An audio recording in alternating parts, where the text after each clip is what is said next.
Hey everybody, Bryce Koon here with the Crowded Booth, and today we're talking Georgia's defense. We know they were legendary last year. What they did not allow was unreal.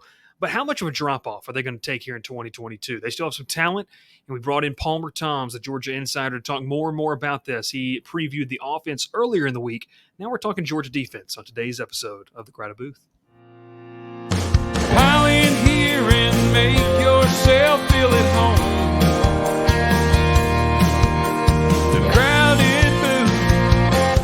Coming on the Crowded Booth with Bryce Koon.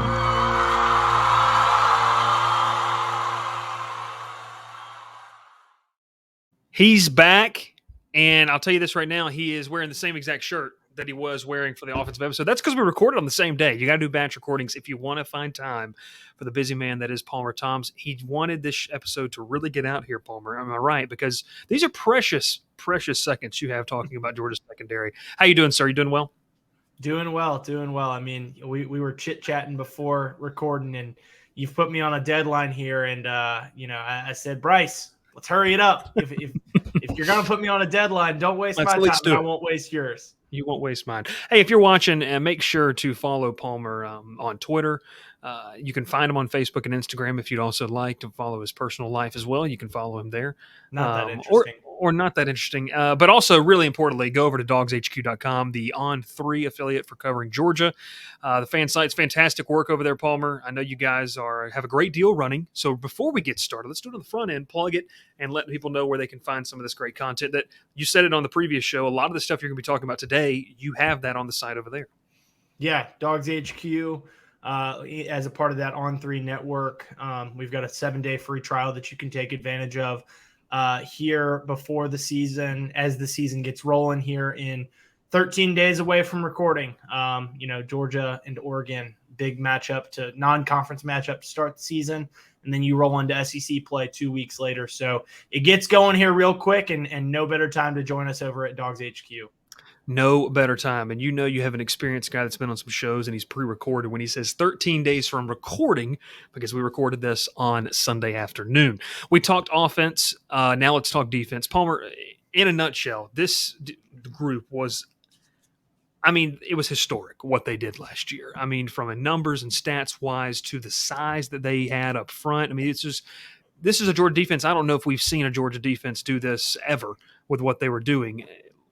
How much does it fall off, though, and where should we look? Let's start on that defensive line.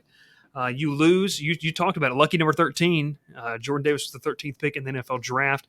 You lose a captain, a leader in the middle of your defense. You also lose a Devontae Wyatt, who's up in Green Bay. You lose a lot on this group. But you also, I think the biggest key, and talk about this, Nolan Smith coming back. What's the front seven going to look like? We'll start with the defensive line. What is that going to look like? Well, and you're forgetting the number 1 overall pick in Trayvon Walker. I apologize. And see, a lot of people sometimes forget about him, and he was the number 1 pick because he wasn't the flashiest guy in his time at UGA. He had some flashes, but not he wasn't built like a refrigerator. I'll say that. No. And like you said, Jordan Davis was the big name, the big face, the big bodied player for Georgia in the middle of that defense. Has become such a, phenomenon in Georgia football. Certainly going to be missed. All 3 of those guys on the defensive line are, but with the way that Georgia has recruited, at all levels, I think that you've got guys that are gone, but you've got guys talented guys that are eager to step into roles. And on that defensive line, potentially none more talented on the team than Jalen Carter. As we talked to those guys that are headed off to the NFL during their pro day, in the pre-draft stuff, and all of them said, even last season said, hey, we're going to be gone, but maybe the most talented player among us in our defensive line group is still going to be there, and that's Jalen Carter. You look at early draft boards, Mel Kiper, Todd McShay, they've got him early in their top 5. I think McShay had him at number 2. Behind Will Anderson Jr., one of the top 5 players in all of college football, according to ESPN. So Jalen Carter is a freak. He's big. He's not as big as Jordan Davis. You're not going to find many that are, but he's big, and he's got the size and the speed, the combination of all that. Not quite as big as Trayvon Walker out on that edge, but you're not going to see him playing out on the edge. You could. He's athletic enough that he could. But in terms of where he fits best on this Georgia defense, it's certainly in the interior.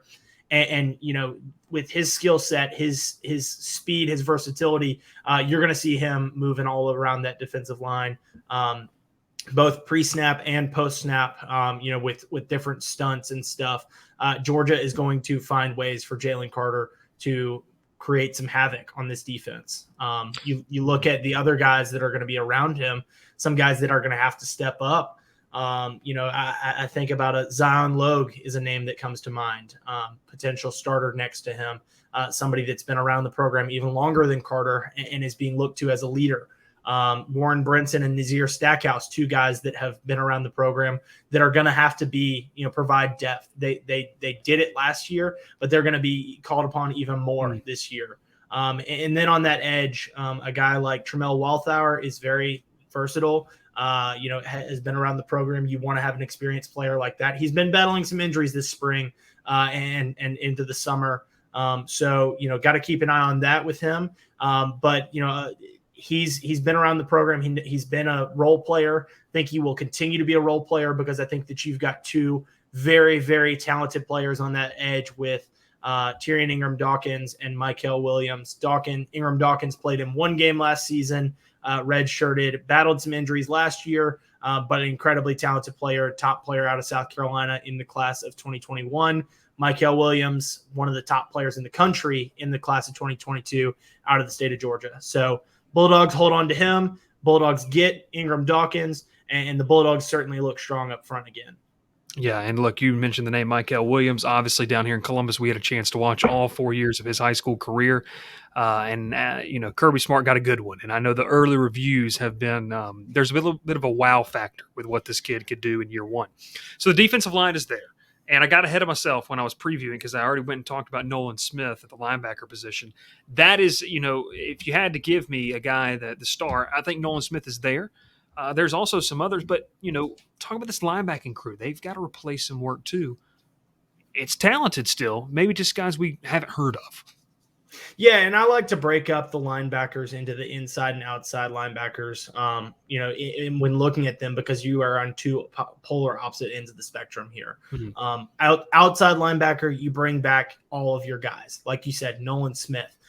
Robert Beal is a name that gets forgotten in that room, was the surprise sack leader of Georgia last year. Can he do it again? I think that they are looking at those two guys, a senior in Smith, a super senior in Beal, guys that have been around the program for 4, 5, 6 years. They are going to be big contributors in that outside linebacker room. And let's not forget that they lose their position coach, Dan Lanning, who was the defensive coordinator last season. He's going to be on opposite sideline 13 days from now. Recording time. There we go. Against Oregon when the Dogs and Ducks kick off at Mercedes-Benz Stadium. So, the outside linebackers, that they are very talented, very experienced there. They are going to continue to develop the depth behind them because once again, you're looking at, those two guys are going to be gone after this year. How do you develop that room? How do you build that into something that can continue on the legacy of the Wolfpack, they call themselves? So a Chaz Chambliss, a Marvin Jones Jr., a 5-star player there. Those guys are going to have to come along and provide some important snaps during this season, especially if somebody were to get hurt. Again, depth is a huge, huge priority for Georgia to develop that in fall camp and to continue to develop that through in-game reps, in season. Inside linebacker, I think that it's a polar opposite, story. Georgia loses everybody in that room. Your top 3 guys last year, Nakobe Dean, Channing Tindall, Quay Walker, all 3 top 3 round draft picks. Walker was a first-round pick. Dean was the best of them at the college level and dropped in the draft because of some injury concerns. But, he was the best linebacker in all of college football last year, winning the Butkus Award. And so, you look at that room, you don't have any experience. Everybody is coming into, stepping into a bigger role. You really don't have the luxury of developing depth. You wanted that to have happened over the last couple of years, but you've had trouble doing that because guys like Tresman Marshall and Ryan Davis have been banged up. They're the oldest guys in that room, but they have played very little. The guy that has constantly been brought up is Jamon Dumas-Johnson. Pop, as he's better known with his teammates, is somebody that is going to be a leader for them. I look at, we talked to him this week. He looks physically like Nakobe Dean from a size standpoint, from a standpoint of his playing style. I think that he can really be that kind of guy. But he says, he learned a lot from Dean, but he learned something from all those guys and is trying to take something from all three of those guys that were picked in the NFL draft, take all three of their games and implement it into his. He's going to have to be a leader in the middle of that defense. He's going to have to be a player in the middle of that defense. And he's going to have to be a leader for everybody because that middle linebacker position is so important. Two other names that come to mind in that room are Smile Munden and Xavier Sorey.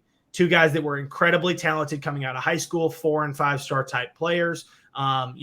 Munden out of the state of Georgia, Sorey out of IMG Academy in Florida, both very highly touted recruits, top 100 type guys.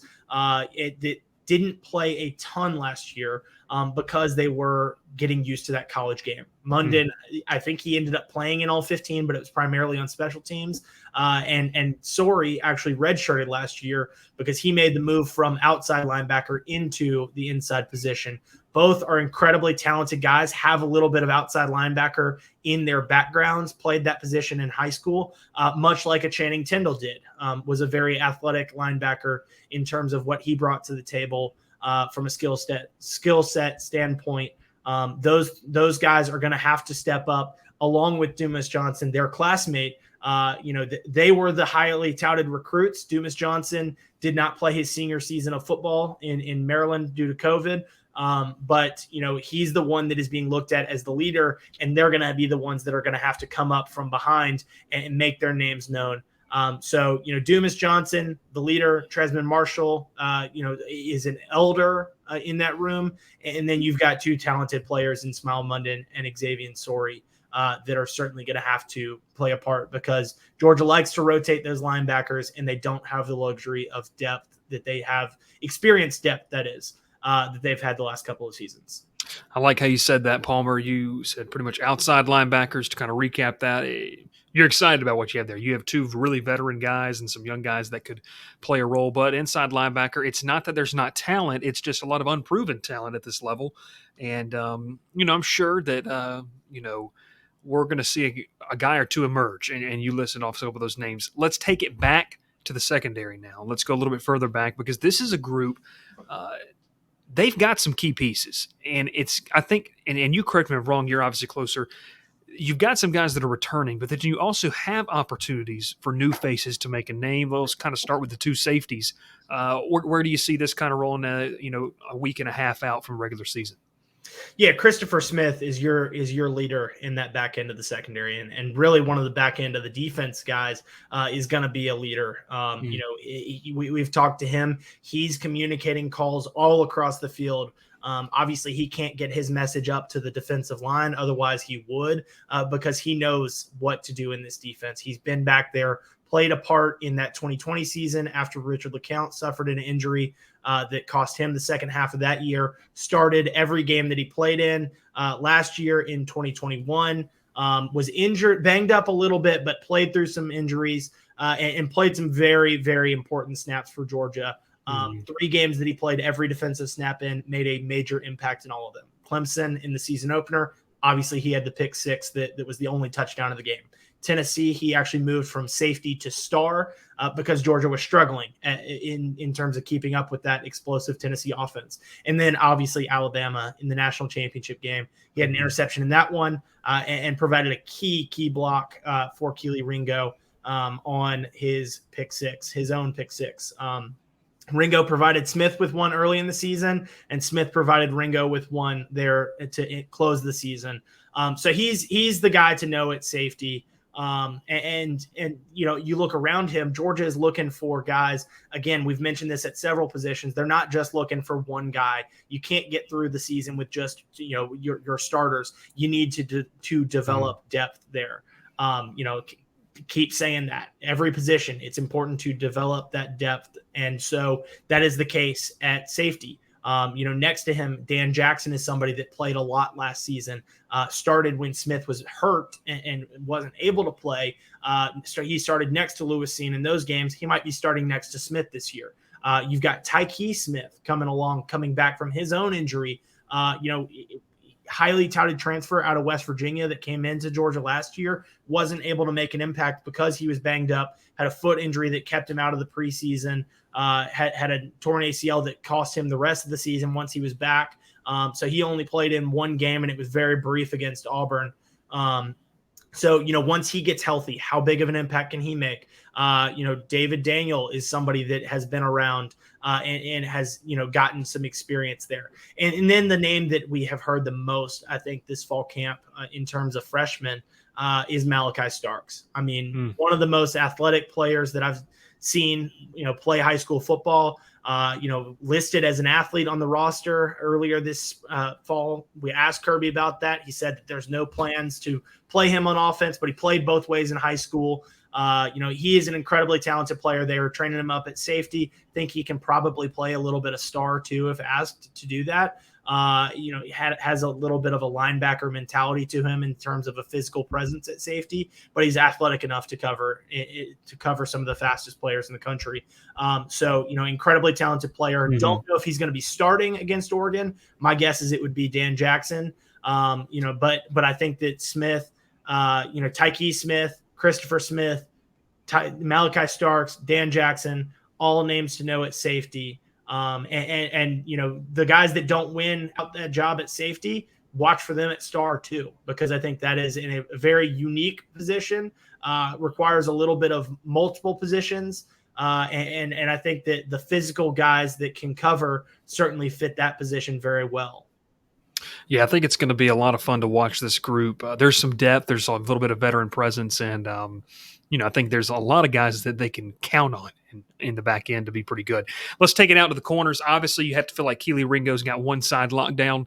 A talented guy who really came on last season is a really, really good option. I know Pro Football Focus has him rated as one of the top cornerbacks in the country should he decide to leave this upcoming year. Take me to the other side. This is a group where there's a lot of options, I feel like, to go. Has that been narrowed down? What can we see opposite of Keely Ringo at the cornerback position? My guess is that you're going to see Kamari Lassiter opposite of Keely Ringo, but he's certainly still competing for that spot. Nyland Green, one of Lassiter's classmates, they're both entering their second season. Lassiter played more games than him, but you've got a guy, that in Nyland Green that was a former 5-star coming out of high school. So he's pushing for playing time. They've got several guys in this signing class that are going to be pushing for playing time. A 5-star in Jaheim Singletary, a high 4-star that was on campus this spring. And so has a little bit of an edge over Singletary, as well as 4-star Julian Humphrey. That's Dalen Everett, a former, was committed to Clemson. Georgia flipped him late. They were able to bring him in, get him in on campus this spring. And I think that he's going to be competing for some of that playing time, pushing Nyland Green, pushing Kamari Lassiter. My guess is that you see Lassiter, but I think that very similar to what Georgia did a couple years ago with that, I believe it was 2019, when they had Eric Stokes on one side of the field. You rotated on the opposite side of the field with Tyson Campbell and DJ Daniel. I think that you could see something like that here in 2022 with a rotation of Kamari Lassiter and Nyland Green. And again, I mentioned that star position with the safeties. It's essentially a slot corner position. And so, guys that don't win out at the outside boundary corner could be, in line for some reps at that slot corner position. William Poole has a great advantage there. Started last year towards the end of the season, was a big player for the Bulldogs down the stretch. Javon Bullard was a big player early in the season when Poole wasn't available. But you could see some of those safeties step in there, and you could see guys that don't win out in that cornerback position being developed as stars, physical guys that are going to be on the field. But again, with how much Georgia, we mentioned it with the wide receivers are here early in the week. With how much those guys are running, the presence of soft tissue injuries, you've got to develop depth. I keep saying it, develop depth. That is the key for Georgia this fall camp and early in the season. That's certainly the case in the secondary where it doesn't seem like you can have enough bodies. And again, I'm not sure if Georgia has enough bodies. They've got incredibly talented players, but do they have enough? Good point. Good point. So it begs the question here, and this is where we'll wrap it up today's episode with. They were historical last year. I mean, historically great what they did last year. There's going to be a drop-off, Palmer, just because of what you lost and what amazing group that was, and you're losing a defensive coordinator. I mean, I think that plays into a little bit.